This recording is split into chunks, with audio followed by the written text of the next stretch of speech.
Welcome, low ego action heroes and phoenixes. I'm Debbie Levitt from dcx, and welcome to episode 261, where we're going to talk about, does work really want your authentic self? And I want to open this up for comments and discussions for anybody watching live on YouTube, Twitch, and LinkedIn. And if you're watching the video later on LinkedIn, write your comments under the video and let me know what you think.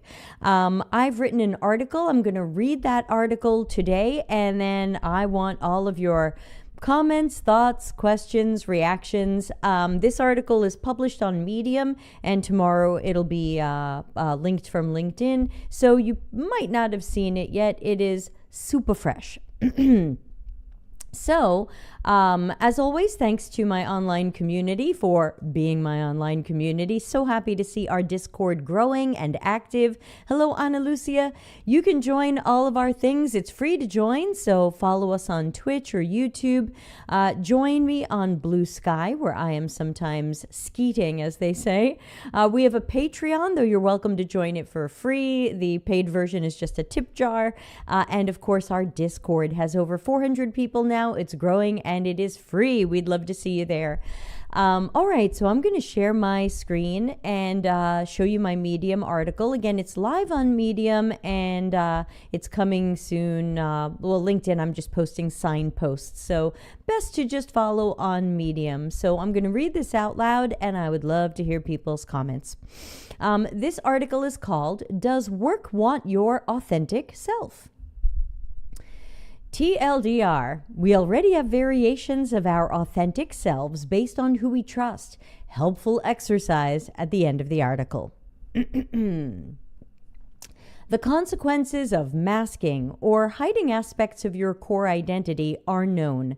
Masking can be difficult to juggle and cause mental health issues when we struggle with not being true to who we really are.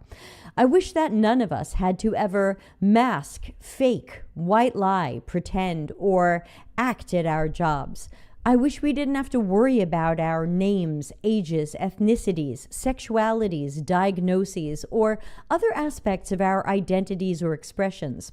The suggestion to bring your authentic self to work makes more sense if the company makes it safe to do so.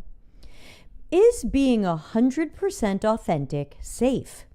There are endless articles and media about bringing your authentic self to work. Be more vulnerable. Share more of your personal life. Don't mask. Let coworkers know your feelings. Would your teammates want this? Does this improve the workplace? Are these people you trust to talk about your feelings or things going on in your personal life? Do our jobs really want our authentic selves?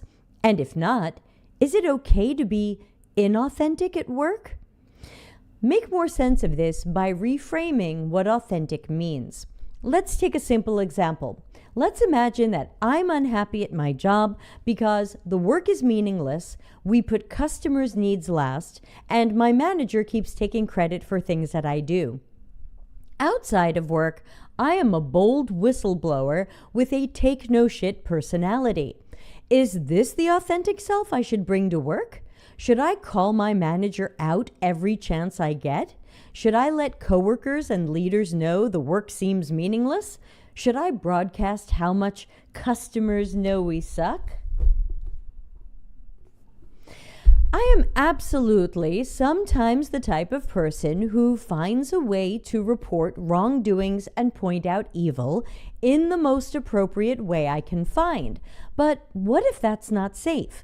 What if our job is unlikely to improve when we point out charlatans, poor behavior, abuse, and other problems? What if we believe or know that our job could get worse if we say something or react? The suspicion that we might need to mask a little or a lot can increase in a bad job market when we're afraid to do something that could make us next on the layoffs list. This is totally understandable, and it makes sense to have these concerns. Yeah, Ana Lucia says they should be called out, but there will be consequences. Yeah, that's what we're talking about today. Perhaps your most authentic self is the self that can, oh, thank you for the follow. Perhaps your most authentic self is the self that can read the room and understand when it's safe to say or do something. My most authentic self knows when to blow the whistle, when to walk away, or when to take a different action. My most authentic self knows how much to say, how to say it, and who to say it to. And my most authentic self knows there are times to keep information, feelings, and thoughts to myself. My most authentic self knows who can be trusted and with what information. I believe that part of self-care is listening to our self-protection and self-preservation instincts about how to handle certain situations. This means that at many jobs, I'm wearing some sort of mask from time to time. Work is a bit of an acting job. I will do my best to be an authentically good actor because that will be safest for me. You have multiple variations and versions of your authentic self. We play roles in life and work. Who you are at work is unlikely to be the 100% identical person to who you are on a first date with an exciting person, which is unlikely to 100% be identical to who you are with a family member who doesn't accept you or what you stand for. We already have variations of our authentic selves based on what we know about people and how much we trust them. What I tell a stranger isn't the same as what I would tell a close friend, which isn't the same as what I would tell a malignant narcissistic family member. Take action with an exercise. I recommend the Zones of Trust exercise, co-created by me and Ilaria Fioravanti. Here you will map different topics and situations against people and groups. Who do you trust to share your whole truth? Who do you trust less and therefore gets less of your truth? And there's a little screenshot here of the exercise, and there's a link to it on my dcx.coach website. So you can go to dcx.coach, go to Take Action, because this is Take Action Tuesday, and you'll find the Zones of Trust exercise. It's got a Miro template, and you can try it out yourself. So that is today's article and discussion. I'd love to hear what everybody thinks about authentic self and how much of it we bring to work. I don't think there's one right or wrong answer. These are just some of my thoughts about it. And thank you to unpronounceable DHEUSU, how do you say this? Who said, just got done reading this article, should have waited for the live. Ha. Yeah, I had published it to Medium a few hours ago, and then I'm going to, Joe is her name. That's right. It's Joe. Thank you. Now I remember. I can't always remember everybody's alter egos. I'm really curious about what other people think, because I think it's that double-edged sword. I think we wish we worked in a workplace that welcomed our whole selves and encouraged our whole selves and wanted us to be who we truly are and accepted us. But I think that that's rare. I think that doesn't happen as often as we hope. And I also think that with some companies or countries moving away from celebrating people's identities or differences, or just who they are, that a lot of this doesn't feel as safe. Ana Lucia says, do you know something that gets incredibly worse if someone tries to use a persona at work all the time that isn't actually who we are? And I mean a made-up persona? Imposter syndrome. Because, well, you're playing an imposter. Yeah, I think if you take it that far to where you're playing a role that isn't you or some aspect of you, then definitely you can feel like, wow, I'm really fake.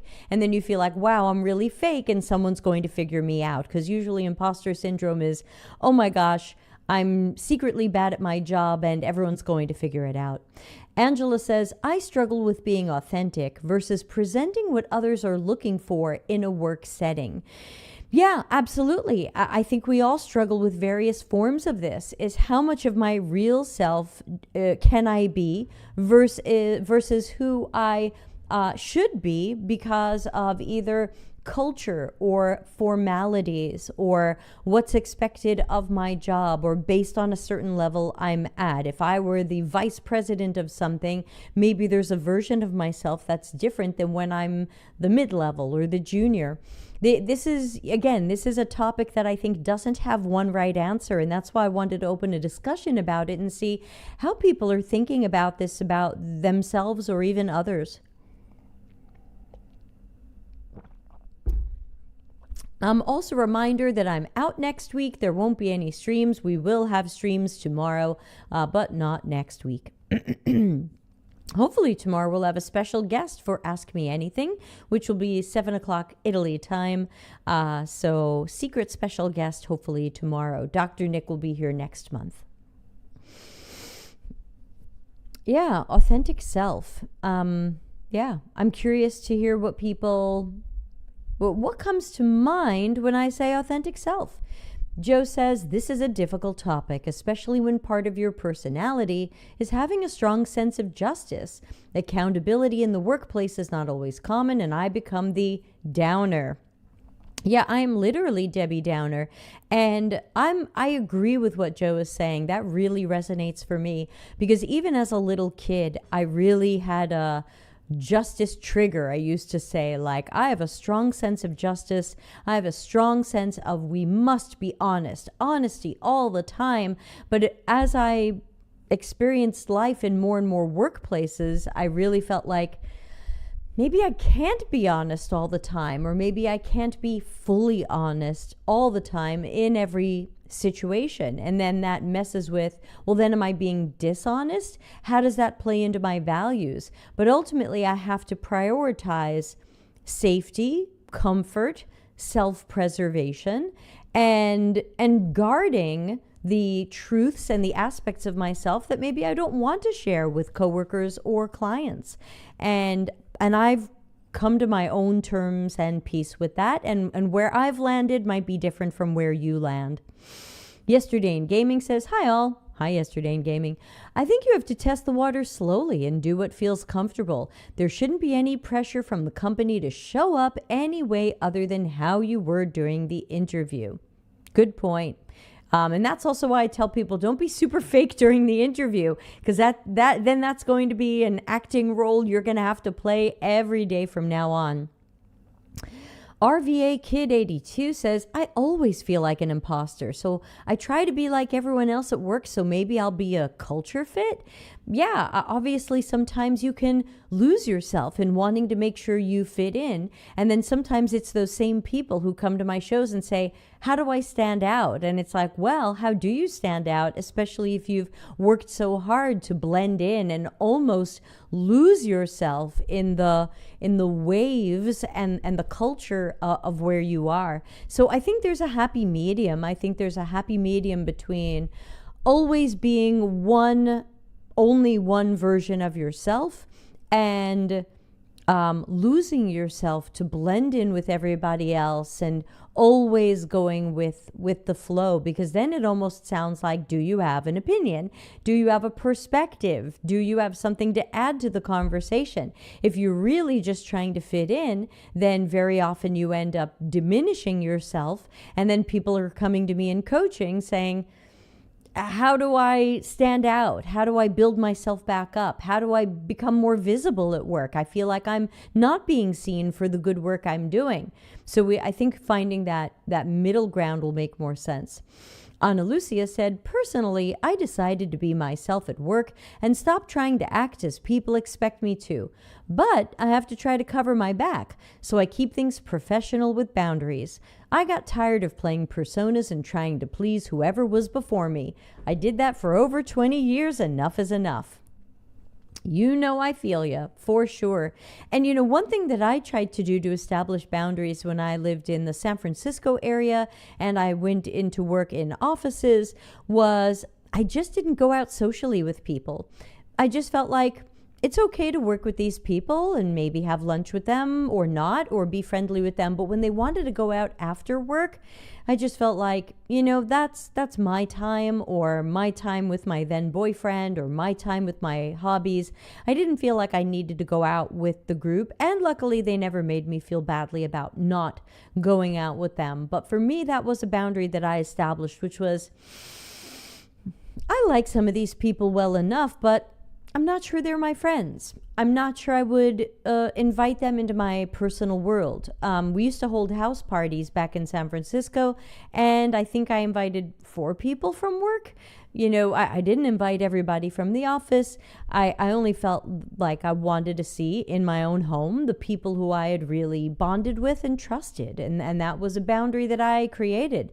And if people knew about the parties and were sad that they weren't invited, I don't know. I only know that I invited the people I wanted to see there. And I tried going out once to with everybody after work. Everybody wanted to go to a bar. They were drinking a lot. I don't drink. And one person asked me how long I'd been sober, which I thought was a bit of a forward question. In my case, the answer was every day of my life. But I think for some other people might have a more difficult answer there, or an answer they're proud of. But that's not a question to ask someone. Ana Lucia says there are work friends and then there are friends. They may or may not be the same. Yes, the Venn diagram of circles of friends. And you are allowed to establish boundaries. And I think the zones of trust exercise that I have on dcx.to can certainly help people sort that out and think about it.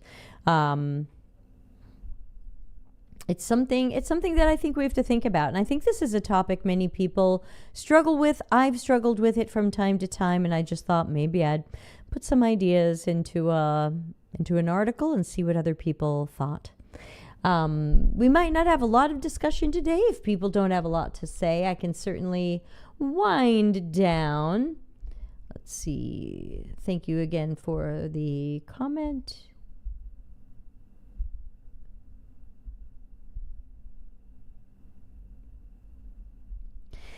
Joe says, also, this is even more difficult when you bring in different cultures and backgrounds.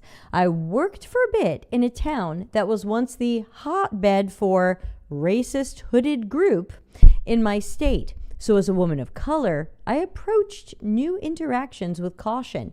Exactly. And that's why I'm talking about put safety, comfort, and self-preservation first. And some people will say, no, we should never mask. We should never code switch. We should never pretend to be something else. And I might say, are we sure? Because I know that that's where my values are, and those are the values I want to live up to. But I also know that there are times when I have to put safety above some of these other things. Like, for example, in some countries right now, it's not safe to be an activist. The government and others want to go after activists. Even if your true self is an activist, and even if you want to fight against what's going on in that government, is it safe for you to be an activist? These are difficult questions that don't have one right answer, and everyone is going to have to decide for themselves where their boundaries are and what feels safe and what doesn't. And this is going to happen in our personal lives and in work as well. Excuse me. Yes. Sorry, what Joe was saying. Not having to code switch or mask is a privilege. Absolutely. And so many of us are doing it for so many different reasons. Whether you're doing it as a person of color, or you're doing it as a woman, or you're doing it as someone from the LGBTQIA plus community, or you're doing, sometimes immigrants are doing this. I'm an immigrant here, but I don't feel like I'm masking, but I'm from a different culture. I've got to adjust some of the things I'm doing here. Yes, it's a privilege to not have to think about this. If you have never thought about code switching, masking, authentic self, you are probably either endlessly confident, haven't thought about this, or hashtag privilege. Great point, Joe. Anna Lucia says, one of my best friends is a former coworker. We clicked in so many ways, and even though we are far from each other now, we still talk on a regular basis. She's an outlier, though. Yeah, when I think of some of my closest friends, some of them I've made through our community, and I'm really happy with that because I know my community has brought together like-minded people. I'm surprised more of you aren't dating or getting together in the cities where you live. Why aren't you doing this? And then I have close friends from outside of UX, and some of them I met through work situations and some not. So I'm not saying you can never be friends with someone from work, but I'm also saying most people at work don't deserve the total me. I'm going to reserve that for the people that I trust the most. Yesterday in Gaming says, if the company wants 100% authenticity, then it's fair to ask the executives for all of their logins and passwords. Oh, you went there. The entire systems of management are built around hiding information between groups. It's a fair point. It's a fair point. And it's something I didn't even mention in my article, which is why we're all at the bottom or middle of these ladders, struggling with our senses of self and our definitions of authenticity. What's going on in leadership? In many cases, leadership are struggling with the same things. Being an authentic person, being a good leader. What do you share with the people above you? What do you share with the people below you?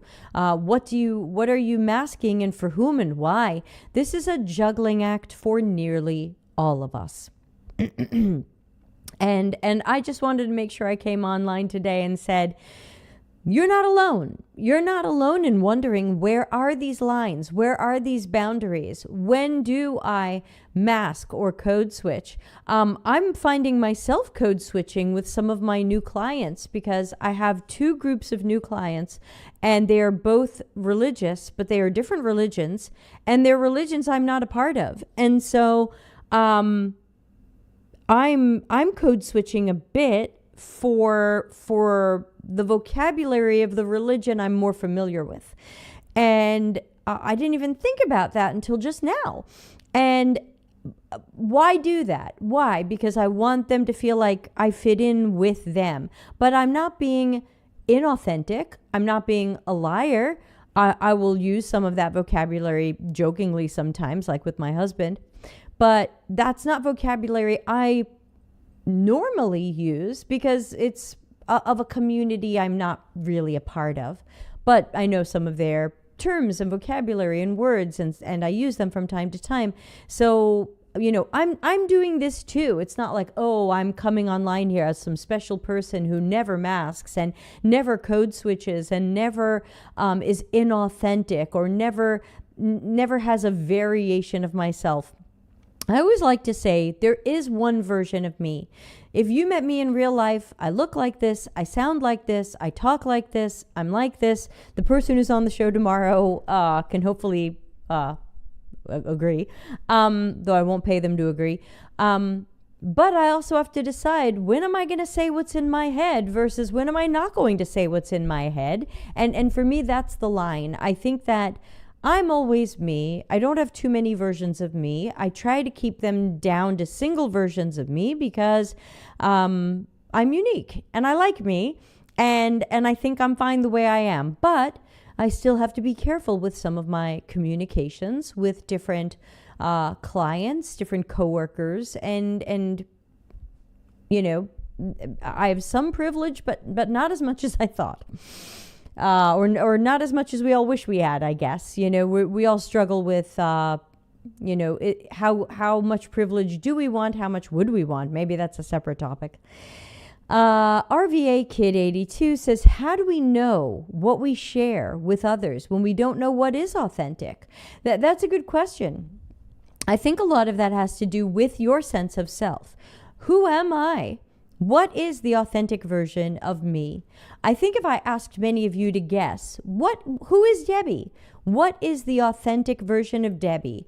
I hope many of you would come up with a definition that I would think is accurate. Hey, you've all gotten to know me. Maybe many of you haven't met me in person, but you have an idea of who I am. You have a sense of who you think real, authentic Debbie is or probably is. And hopefully that would match who I think I am. But I think ultimately what is authentic is who you believe you are. And that's what I think is at the base of this. Who am I? I'm honest. I'm trying to be helpful. I'm a catalyst. I'm loud. I'm talkative. I'm gonna go the extra mile. I don't like to hold back. I fight for the little person who doesn't always have a voice. I'm an ally. So that's who I would like to be, but I know that there are certain scenarios in which it's not safe for me to be that at level 100, and sometimes I'm going to have to be level 50, or I'm going to have to be level 0, because I'm going to prioritize my own safety or security or privacy over let me dial myself up to 100 in every interaction with every person at every place forever and ever. Amen. So I think that's the way I would see authentic self. But good question. Ana Lucia says, to be honest, yes, always be honest with me, you silly person. Look at our topic. I wouldn't mind having a lead that can be vulnerable. We're only human. Our leads don't know everything, but maybe we can do better as a group. Still, I understand why a lead wouldn't allow themselves to look vulnerable. Yeah, absolutely. I do coach some people who are like, I'm now a lead or a manager or in higher leadership, and it's my first time doing this job, and I think I'm messing it up, but I can't show that, and I don't want to say anything, and I don't want to say anything to my manager, and usually I'm advising them say something. Because if you think you're messing it up, and let's say you are messing it up, do you think nobody knows? It would be better to say, you know what, this is my first time as a manager. I'm going to get some things right and some things wrong, and I want your feedback. I want your feedback about what I can do better. I think I'd rather say that, and I'd rather hear that than have a manager who's playing the tough cookie, and I'm really good at this, while inside fearful or crumbling or feeling like an imposter. But again, everybody has to find their own way. I can't tell you what you need to do or should do. I can only say this is a topic to have a talk with yourself about. Angela says, I had a professor in an MBA class who said, don't be a beige wallpaper manager.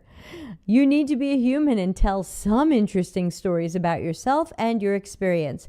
Yeah, and you can decide what those stories are and aren't. You don't have to tell everybody about the secret tattoo you regret. Maybe that's not the interesting story you tell. Sometimes when people ask me for an interesting story about myself, I just talk about my background in music. And that gives them a little more information about me. It gives them more angles, more humanity about me, without revealing anything that I think might be sensitive or personal or things like that. And so, just something neutral but interesting that I can say. Mario Lane says, from my experience, I feel like the tolerance/acceptance of being authentic selves decreases when the number of people in the company goes up. I saw so much theater and performance, masking and fake personalities in big companies. I never felt confident to be 100% transparent or totally myself, or share much personal details wherever, because I assume to risk being excluded. It's sometimes tough when situations are persistent, not well aligned, because I have a strong feeling of justice and truth. Yeah, I think that's a lot of what brings us together in this community, is a lot of us feel justice. We feel like we care for others. We live empathy. We don't just put hashtag empathy. And it's hard for us as people who care about truth and justice and doing the right thing to say, well, I'm going to hold back here, or, well, I'm going to play it safe and not say that thing. RVA Kid says, I was disciplined at one of the best jobs I ever had for saying I didn't know how to do something but was willing to learn and take it on. I was told to always say, I'm an expert in this area even when I'm not. Joe says, red flag. Yeah, that's a fight that I've had with some, let's just say, well-known UX talking heads on LinkedIn when they would say a lot of fake it until you make it. And I recognize that in some cultures, fake it until you make it is the way to go, and people expect you to do that even if you don't want to do that. Obviously, I see more cons, more downsides to fake it until you make it versus pros and positives of fake it until you make it. Because if someone says, hey Deb, I want you to code this in JavaScript, I don't want you to do your prototypes in Axure, I want you to code them. Now, it would be honest for me to say, actually, I'm not a coder, but if you really need me to learn, I guess I'll start learning. A fake it until you make it would be, oh yeah, sure, I can code that, but then I can't. So that is a lie that is not going to last very long. RVA Kid says, agreed. Been faking it for nearly 20 years as a designer, and I feel like an imposter. Well, sure, you're saying you are an imposter. You're saying, I'm faking it for 20 years. I feel like an imposter. Yeah, hypothetically, you would be. But I know there's aspects of your work where you're not an imposter. You wouldn't be able to do the work for 20 years if you were. I can think of some people who got fired in their first UX job and never got another one. Those are the people who never made it. You might be faking some of it, but you're making plenty of it. Joe says, if you're in work that can have ethical, privacy, health, etc. impacts, pretending to be an expert can be dangerous. I think pretending to be an expert can be dangerous just for working. It wouldn't make sense for me to say, oh yeah, who was saying that in the Discord yesterday that a mentor had advised them to just lie all over their resume or CV and pretend that they can do all kinds of things or pretend that their work had all kinds of impact that it didn't, because who's ever going to check? Someone might check when you get the job and they say, hey, you did this before and you had all that impact. We expect you to make that happen again. And then you're going, that was a lie. Now how do I do this? And if I can't do this, will I get fired or laid off? So the idea of faking it until you make it sounds good until you realize, what if I get caught? If you don't get caught, fake it until you make it sounds like great advice and you can get away with it. But what if you get caught? That's where this falls super apart. Ana Lucia says, I absolutely hate fake it until you make it. Joe says, it should be try your best and learn as you do it until you know it. Yeah. Marjolaine says, I once had a manager who said we should never say I don't know or admit you do not know. This was a big company. Ana Lucia says, this is why we have toxic workplaces.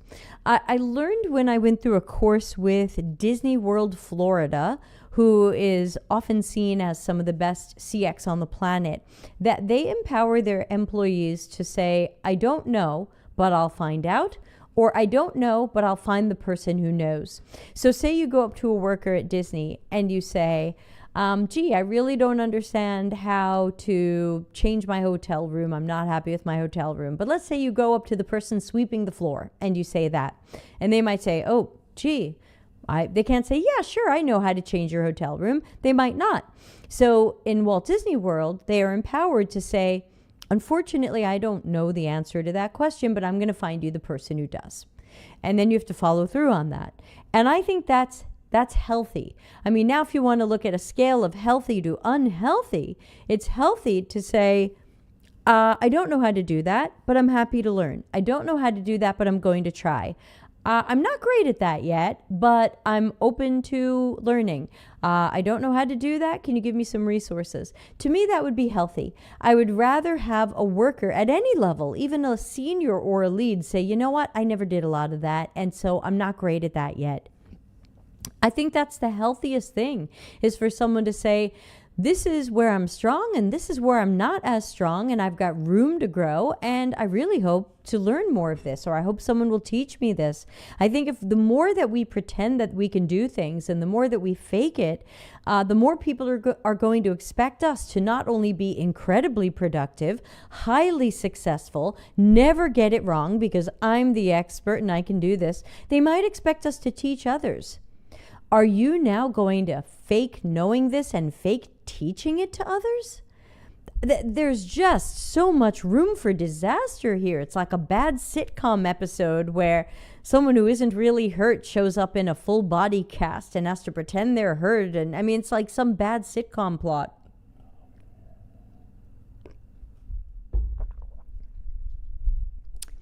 I'm pretty sure that happens in UX. Of course, these things happen everywhere, but I think it's still something worth talking about, something I want us to say out loud, and something I want us to think about. What does this mean to us? Where do we draw the lines? And ultimately, we get to decide where our own lines are drawn, and we can change where those lines are drawn over time or in different situations. Joe says, when I managed a team, I loved when people were honest about their shortcomings. It allowed me to support their development and, if needed, how to create a more well-rounded team with complementing strengths. Yes, of course. When someone says to me, I'm pretty good at quant, but I wish I was better at interviewing, then I go, great, let's start working on that. But if you say, oh, you know what, I'm pretty good at interviewing, I don't think I need help there, guess what? You're not going to get help there. And then you're going to come to me. Yeah, the sentence structure was a little weird. Then you're going to come to me in coaching and go, I'm not growing in my job. Well, have you been honest about where you need to grow? Are you honest with yourself or your manager about where you have room to grow? Or are you acting like I am an expert and I know all the things and I can do all the things? RVA Kid said, isn't this what having a personal brand is? Oh, no, it's not. Oh, we were just talking about this in my house today. Personal brands make them go away. No, I know English is everybody's second and third languages here, so please, it's totally fine. Ana Lucia is Portuguese, and Marjolaine, I think, is Dutch, and RVA Kid, I don't know. And Yesterday in Gaming, I think, is American. But please, don't worry. We're all, I live in Italy, and Italian is, still messy for me, so don't worry. Yes, Ana Lucia says, I've seen people with 1 to 2 years of experience trying to portray themselves as industry leads and big names and trying to teach others how to be UXers. Yeah, it's been going on for years and it's ugly. But let's circle back to what RVA Kid said, which was, isn't this what having a personal brand is? Appearing as an expert when you may not be. No, absolutely not. So the idea of a personal brand, in my opinion, is really, really messy. Maybe people have different, let's look up what personal brand. Let's see what some people claim a personal brand is. So, personal brand. According to the Google, a personal brand is a widely recognized, consistent perception or impression of an individual based on their experience, expertise, competencies, actions, and/or achievements within a community, industry, or the marketplace at large. Personal branding is a strategic process aimed at creating, positioning, and maintaining a positive public perception of oneself by leveraging unique individual characteristics and presenting a differentiated narrative to a target audience. Sure, your personal branding could be fake and full of bullshit and lies. That's your brand then. But your personal brand doesn't have to be that. And that's why I go back to what I said before. If I asked you, who do you think Debbie is? That's the personal brand. The personal brand is your perception of who I am as a person, because it's a personal brand. If I say, who is Delta CX? What does Delta CX mean to you? Now that is a brand for a brand, a business, a company. You might say Delta CX, I think about your videos. Delta CX, I think about your books. Delta CX, I think about the work that you do. I think about the coaching you do. People will have different definitions of what the Delta CX brand means to them. But then I have a personal brand. Who is Debbie Levitt? What does the public face of Debbie Levitt mean to any of you? Who do you think I am? That's the brand. And if I've done a good job with personal branding, you'll all have similar ideas. You'll all have similar perceptions of who I am, and they'll match who I hope you think I am. So it may or may not be a thought leader. A thought leader is usually defined as an expert to the experts. So a thought leader is someone who is a leader in a particular subject or area where even the experts turn to them as someone they admire or follow. Joe says, I had a leader many years ago who had us do a branding exercise as part of our professional development. They asked others to anonymously provide 5 adjectives to describe us. Then they had us describe what we think or want our brand to be. We compared those results to figure out how we get to that brand we want. I think that brand is really the wrong word, because when I look, let's just pick something up off of my desk. Let's just pick a few things off of my desk. These are absolutely not sponsored. Let's see if I have time to pull up the not sponsored sign. Let's see. Okay, not sponsored. So what's at my desk right now? Glasses.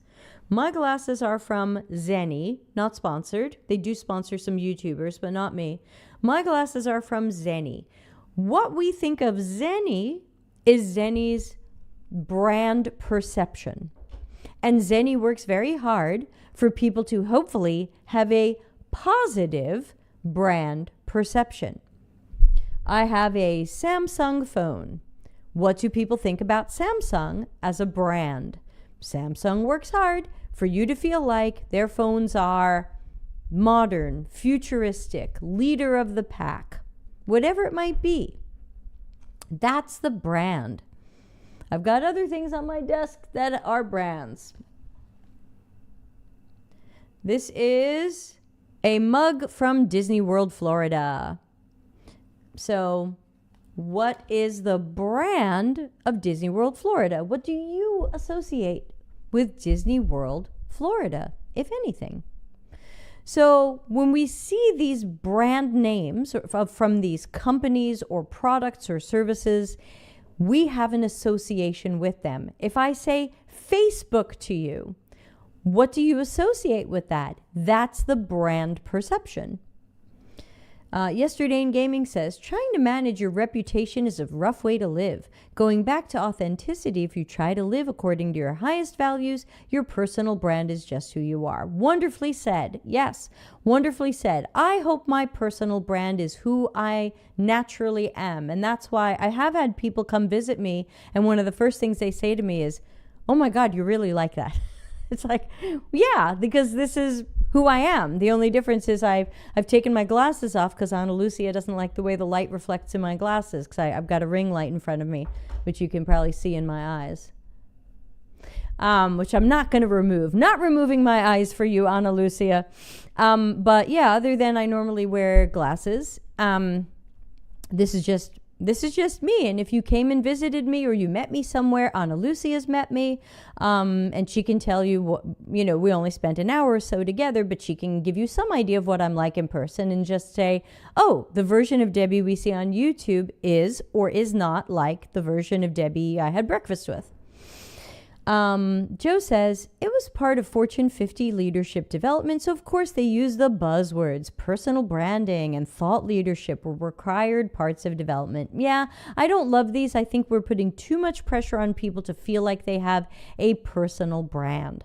You don't have to have a personal brand. In my opinion, if you are not a public figure, if you are not an author, speaker, broadcaster, YouTuber, Twitch streamer, writer, speaker, if you are not someone in the public eye in some sense, and I'm sort of in the public eye, you don't need a personal brand. I've never looked at someone's resume or portfolio and said, yesterday in Gaming's work looks really good and I think I'd like to work with them, but gee, not much of a personal brand.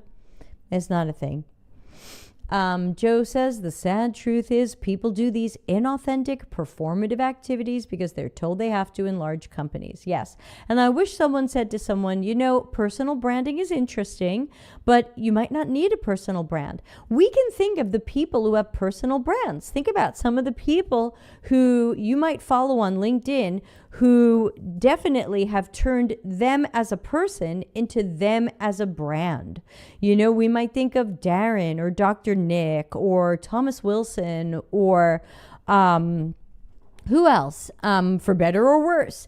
We think of these people as a brand. Like, do you buy into this brand? Do you trust this brand? It goes beyond the person. RVA Kid says, I agree. Sadly, it seems you can't even get a day gig walking dogs without writing a small novel about yourself and why you're the best dog walker that's ever graced the planet. Yeah, unfortunately, there's a lot of weird standards right now for certain jobs, and I don't understand this stuff. I've applied for jobs where they have wanted basically exactly me, and then they'll say, and we really want someone who's got proven thought leadership. We want you to have written articles, and we want you to have spoken at conferences. And I'll be like, oh my God, this job absolutely wants me 1000%, and I don't even get a first interview. And so, my thought is, I'm not going to let that get me down. I'm just not. I'm going to find something, and I'm not going to let this get me down. Hey, Raven, good to see you. How are you today? Raven says, this is why lifestyle influencers eventually crash out. The brand is you, and you are not allowed to have a bad day. It's similar. Yeah, that's a great point. I think about some of the YouTubers I've enjoyed who have suddenly announced, I can't do this anymore, or I can't do this as much as I have been. Does anybody else follow Two Set Violin? Two Set Violin was posting videos for 10, 11 years, and then suddenly at seemingly the top of their game just seemed to have burnt out and had a lot of problems behind the scenes with people taking over their Reddit and other stuff, and just said, you know what, forget it. This is exhausting.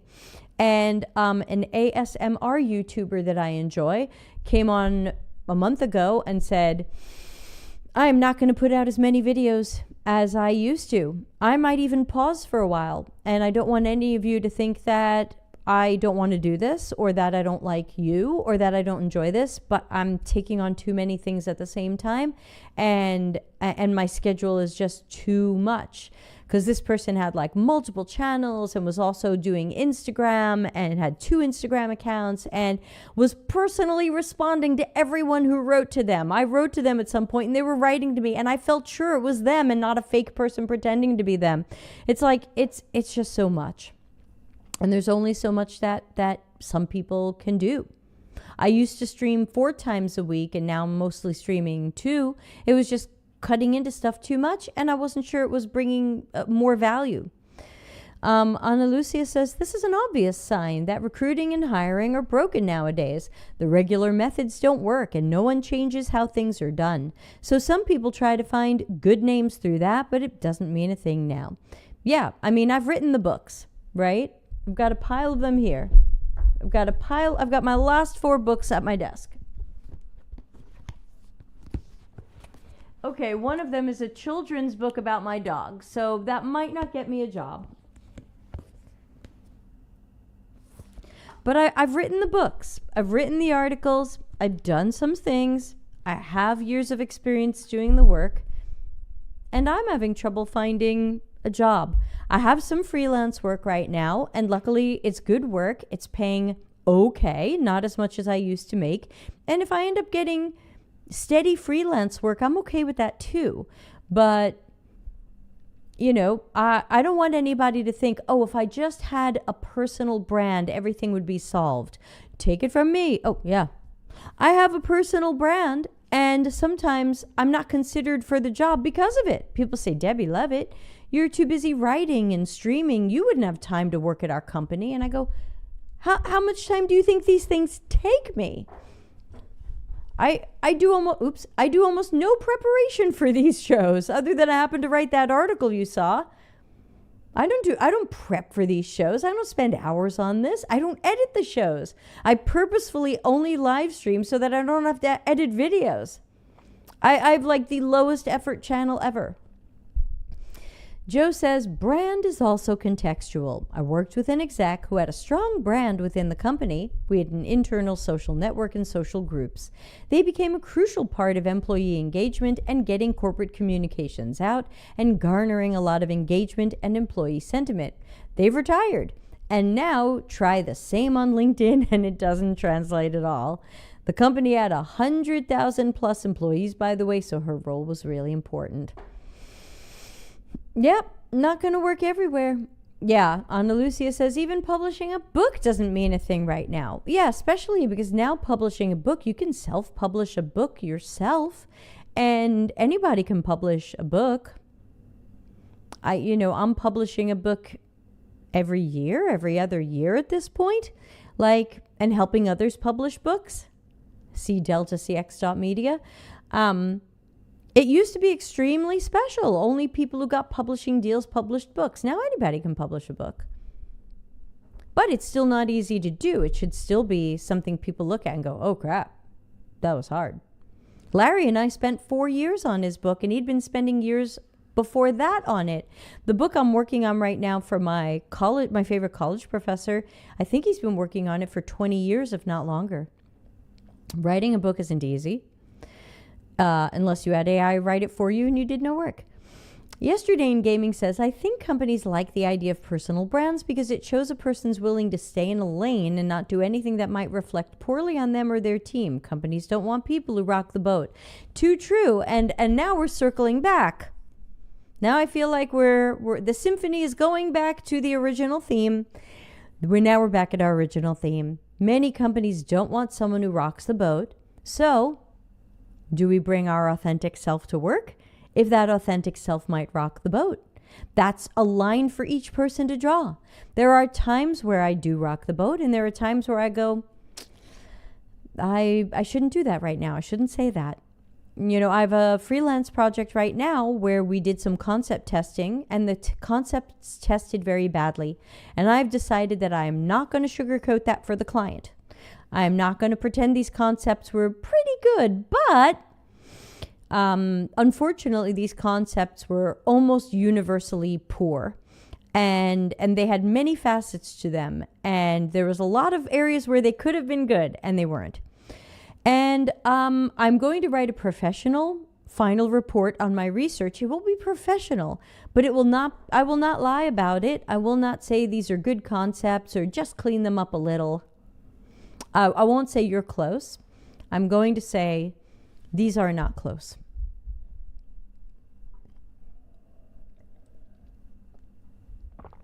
These concepts don't solve the problems.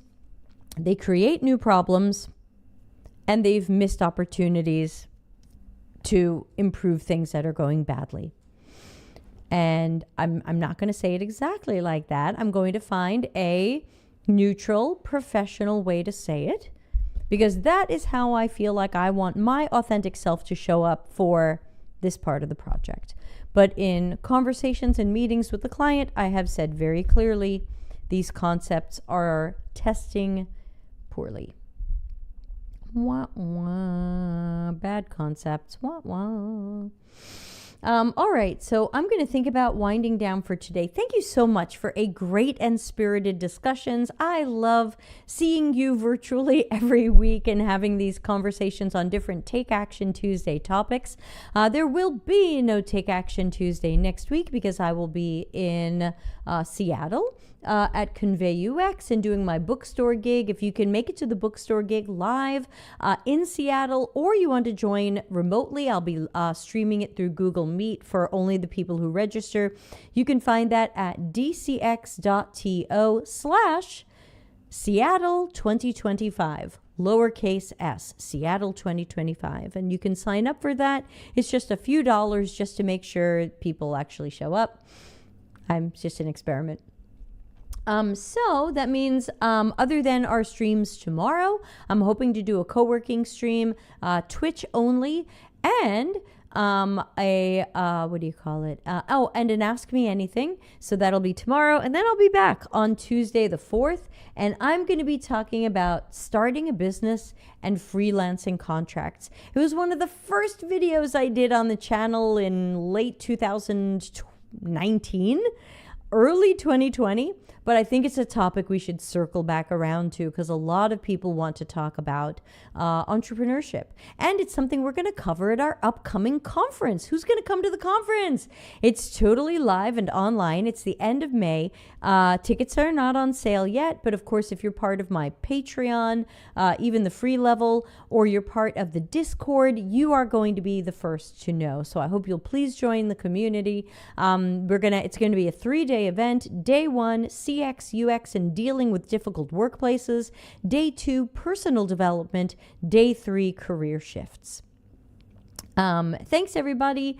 Always good to see you. Please join and follow. And like I said, we'll see you for tomorrow's streams. And then I'll be back March 4 and 5 and so on. And from there, I don't think I'm traveling again until June. So I will be in this chair, hopefully getting warmer as we move into spring. So let's start the background music. Let's see if I can get this right. The background music for closing the show. I hope it's not too loud. And now I have to click the end show button. So everybody have a super rest of your... Oh, it's Tuesday. I never know what day it is. Every day is the same to the self-employed. Everybody be well, and I will catch y'all soon. Thanks. Bye.